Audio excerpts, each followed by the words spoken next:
रोमी अपने भाई के ऑफिस से पैसे चुरा कर लाता है पूरे 5 लाख, वो भी डॉक्टर को देने के लिए। और वो डॉक्टर एक नाटक मंडली का नकली डॉक्टर था और शगुन से मिला हुआ था। शगुन ने ही सब कुछ प्लान किया था। रोमी को जैसे ही पता चलता है कि उसके 5 लाख तो अब चले गए हैं, अब यो घर वालों को क्या मुंह दिखाएगा। जब घर वालों को पता चलेगा, वो शगुन से कहता है कि तुम्हारी वजह से मेरे 5 लाख चले गए हैं और तुम्हारी वजह से मेरे भाई के ऑफिस में मैंने चोरी की, तुम्हें शर्म नहीं आती। और देखो, यहाँ पर शगुन कहती है कि तुम मेरा नाम बताना चाहते हो तो तुम्हारी ही गलती है, मैंने तो नहीं कहा था तुम्हें चोरी करने के लिए, और मुझ पे इल्ज़ाम मत लगाओ।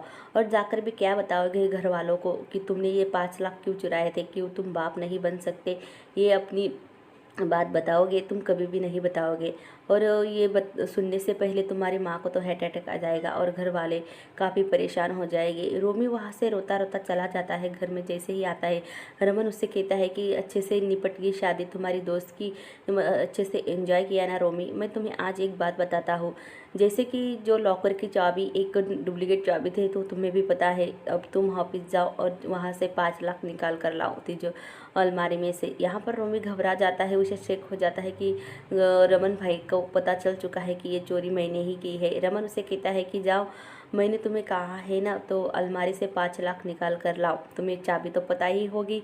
और तुम्हारी जो दोस्त की शादी है वो अच्छे से एंजॉय किया ना तूने शादी में जाकर। यहाँ पर रोमी बहुत घबरा जाता है, रोमी को पसीना छूटने लगता है। तभी यहाँ पर रमन कहता है कि तुझे शर्म नहीं आई अपने ही घर में पैसे चोरते हुए। तभी यहाँ पर रमन उसे मारने लगता है और घर वाले बाहर आते हैं और देखते हैं कि क्या हो रहा है।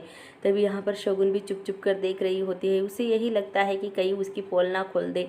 यहाँ पर रोमी कहीं उसका नाम ना बता दे। रमन की माँ बहुत रोती है और कहती है कि क्या हुआ। तभी रमन बताता है कि मम्मी पापा, ये अपने बेटे से ही पूछो कि क्या हुआ है, इसने ये 5 लाख इसी ने चुराए हैं और ये कहाँ पर खर्च करके आया है इतने 5 लाख, पूछो इनसे।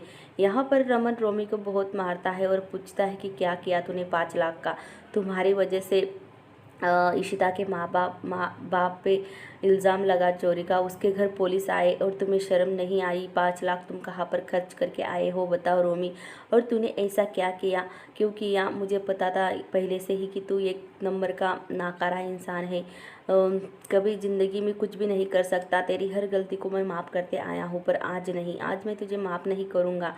यहाँ पर इशिता की माँ कहती है कि बेटा उसे छोड़ दो, पर रमन कहता है कि नहीं माँ, मम्मी जी इसे मैं तो आज पुलिस स्टेशन भिजवा कर ही रहूँगा, चल तू मेरे साथ। तभी यहाँ पर रमन का पिताजी कहते हैं कि नहीं, अब ये पुलिस स्टेशन तो मैं ही भेजूँगा और ये घर में रहेगा तो इससे कोई बात नहीं करेगा और इससे कोई वो पूछेगा भी नहीं, ये कोने में पड़ा रहेगा और इससे किसने बात की तो मेरा मरा मुँह देखेगा। तभी यहाँ पर रूही अपने अंकल के पास आती है और कहती है कि इशिता ने भेजी होती है रूही को कि जाओ अंकल को खाने के लिए बुला कर लाओ। तभी रूही देखती है कि चाचू आपको क्या हुआ। तभी यहाँ पर रोमी कहता है कि मैं बाइक से गिर गया था बेटा। तभी यहाँ पर दोनों बच्चे रोमी से कहते हैं कि हम तुम्हें मलहम लगा देते हैं। रोमी बार बार ही शगुन की तरफ देख रहा था, ये इशिता के दिमाग में घूमता है और कैसे इशिता अपनी सोचती है कि कैसे उस दिन रोमी ने मेरे हाथ से कार्ड छीन लिया था और शगुन भी रोमी के साथ ही थी, तो इसकी वजह कहीं ना कहीं शगुनी है, शगुन ने ही कुछ करवाया होगा रोमी से। इसने